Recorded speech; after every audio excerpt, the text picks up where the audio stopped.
샘 레이미의 스파이더맨 3부작 그리고 어메이징 스파이더맨 2부작과는 다른 종류의 스파이더맨이 등장했습니다. 이번 스파이더맨 홈커밍에서 나타난 톰 홀랜드의 스파이더맨이 바로 이런 모습을 보여주고 있는데요. 이번에 등장한 스파이더맨은 10대 향수를 굉장히 많이 가지고 있습니다. 과거 스파이더맨들은 무겁고 어두운 면들을 항상 마음속에 지니고 있었어요. 특히 이런 게 가장 많이 있었던 게 바로 토비 맥과이어의 스파이더맨입니다.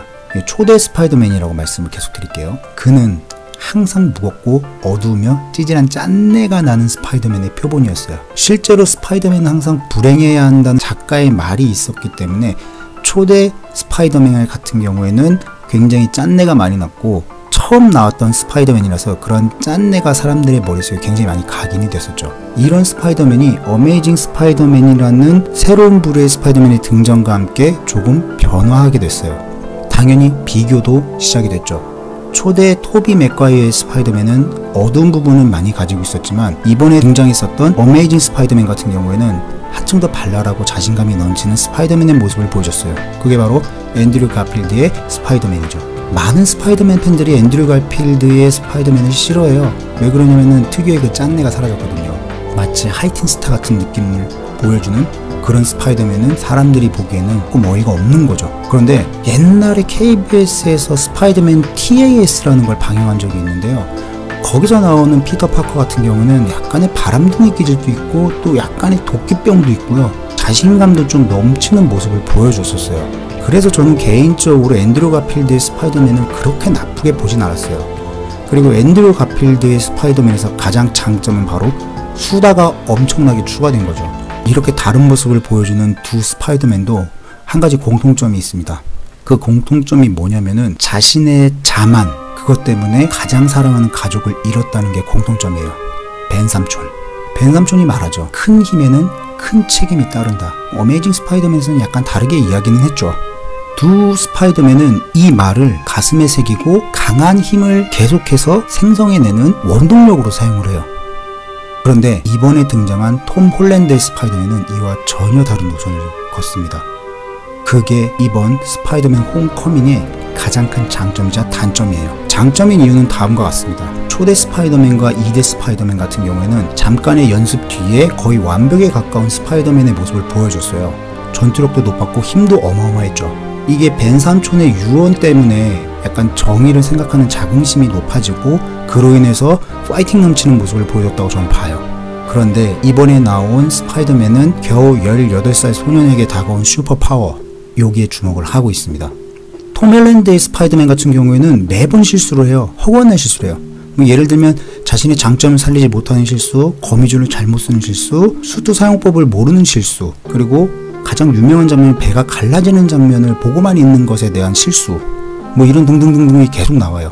스파이더맨 홈커밍에 나온 스파이더맨은 계속해서 실수를 하면서 그것을 가지고 극복해 나가는 모습을 계속 보여줘요. 18살 피터 파커가 영웅으로 성장해 나가는 실수 대잔치를 보여주는 영화라고 말씀드리고 싶어요.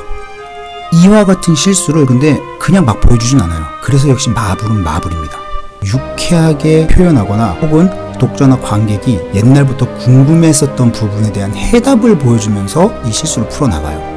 그래서 이 실수가 굉장히 귀엽고 재밌고 유쾌하게 보입니다.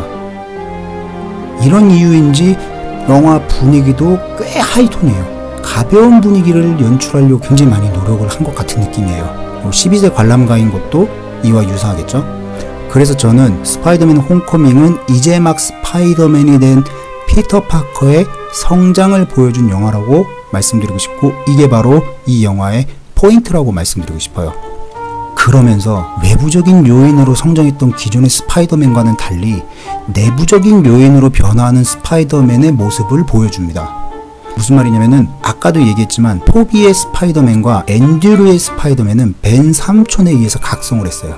그런데 톰 홀랜드의 스파이더맨 같은 경우에는 자신의 부족함을 극복하면서 각성을 해요. 그런데 그 옆에는 벤 삼촌이 있는 게 아니고 아이언맨이 있어요. 조금 스포일러가 들어가는 부분이지만 뭐 예고편에서 나왔기 때문에 잠깐 언급을 하면은 배가 갈라지는 거를 제대로 막지 못해서 토니 스타크가 피터한테 이야기를 해요. 수트를 달라고. 그랬더니 피터 파커가 이야기하기를 난 수트가 없으면 아무것도 할 수 없다고 그래요. 그 말을 들었더니 토니는 그럼 더더욱 너는 수트를 가질 자격이 없다 라고 이야기하죠. 그런데 이 부분 굉장한 데자뷰예요. 어디선가 나왔어요. 마블 좋아하시는 분들은 아마 눈치채셨을 텐데 토니 스타크도 아이언맨 수트가 없으면 평범한 인간에 불과해요. 그런데 토니 스타크가 수트가 없을 때 자신이 어떤 사람이라고 이야기를 했어요. 그렇죠. 이게 토니와 피터의 차이입니다. 수트가 없다고 해서 정의를 수호하고자 하는 아이언맨이 사라지지 않아요. 수트가 없다고 해서 정의를 수호하고자 하는 스파이더맨이 사라지면 안 되는 거죠. 그런데 18살의 피터 파커는 수트가 없어지면 자신은 아무것도 할 수 없다고 생각하고 그렇게 이야기를 했어요. 물론 그가 자전거 도둑을 잡고 할머니의 길을 알려주는 친절한 이웃 스파이더맨에 불과하긴 했었죠. 그런데 영화는 이런 스파이더맨이 일련의 사건들을 겪으면서 또 실수를 반복하면서 성장해 나가는 모습을 보여줘요.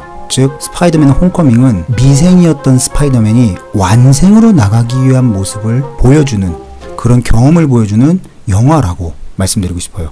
그런데 여기서 한 가지 더 큰 메시지가 있어요. 요거는 벌처라는 캐릭터를 통해서 나타냈다고 저는 생각을 하는데, 자신이 아무리 완생이 되고자 해서 내실을 갖췄다 하더라도 사회가 한 사람의 신념을 꺾어버리면은 그 순간 타인을 위협하는 가해자가 될 수 있다는 모습을 벌처를 통해서 보여줘요.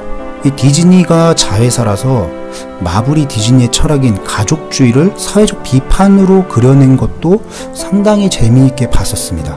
과거 마블의 슈퍼 히어로 영화를 통해서 이런 사회의 부정적인 부분들을 많이 보여줬었어요. 대표적으로 캡틴 아메리카, 시빌워 이런 걸 들 수 있겠죠. 스파이더맨 홈커밍 역시도 이런 부분을 놓치지 않았기 때문에 보는 내내 상당히 즐거웠습니다.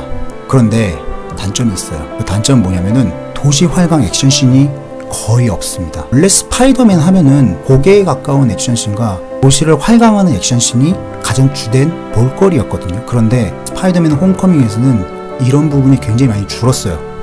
토비 맥과이어의 스파이더맨 1편에서 봤었던 그 고개에 가까운 액션씬들, 어메이징 스파이더맨에서 보여줬었던 1인칭 도시 활강 액션, 이런 걸 기대하고 만약에 보시면 조금 후회하실 거예요. 액션이 부족한 스파이더맨이라는 평가를 그래서 받을 수도 있다고 봐요. 스파이더맨의 가장 큰 장점은 활강 액션, 고개에 가까운 액션 이런 거거든요. 그래서 전 개인적으로 팁을 드리면 IMAX 3D나 혹은 4D로 관람을 하고자 하시는 분들은 그 돈 아껴서 크리스토퍼 놀란의 덩케르크를 관람하시기를 조금 추천드릴게요. 제가 스파이더맨 굉장히 광팬이긴 한데 이번 영화는 IMAX나 혹은 4D로 보는 거는 비추천입니다. 그리고 클라이막스가 너무 갑작스럽게 전개되는 것도 조금 아쉽긴 했어요.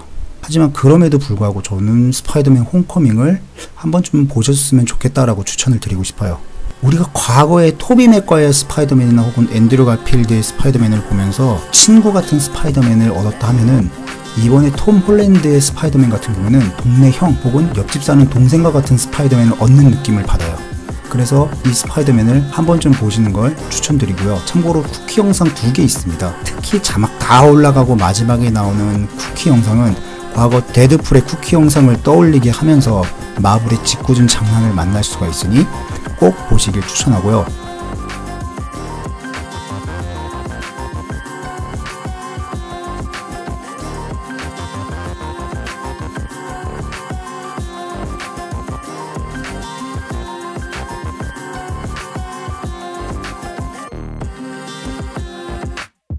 이런 부분에 대해서 말씀드리면서 리뷰 마치도록 하겠습니다. 감사합니다.